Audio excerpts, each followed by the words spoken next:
Iain, we now have pilots down. They are a physical cargo, planes damage. How does Mr. Modi, in full election mode, respond to these images of an Indian pilot under capture?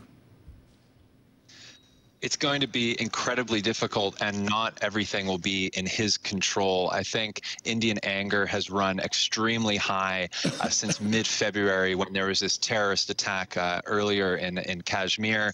He faced enormous pressure to respond. He did so yesterday with airstrikes inside Pakistani airspace, which was itself a big escalation. Today, Pakistan showed that they were at least willing to respond, and things got out of control. 2 Indian aircraft are down. And now Modi is in a situation where, with polls just a few weeks away from campaigning starting, he's going to have to enter into negotiations, presumably to try and get these at least one pilot back that's confirmed, and Pakistan says they may have 2. So even though Prime Minister Khan is saying he wants talks, they may be a little bit more on his terms. Iain, what is so important are the reports of really all of the airspace of northern Pakistan and northern India shut down. Even Amritsar is shut down as well. What is the damage to the economy immediately beyond Kashmir?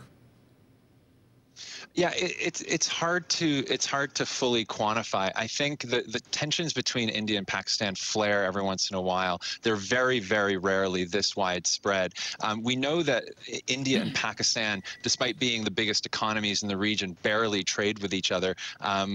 International organizations have done a lot of research on this and shown that they could make tens of billions of dollars more in annual trade if they just free up the economies to trade with each other more freely. But at the moment, we have multiple airlines, including international airlines, canceling flights to Delhi, canceling flights across North India. And again, India is one of the fastest growing airline markets in the world, with a sort of new middle class flying on all these budget carriers. And so it's probably too early to give a figure, but it's certainly millions of dollars.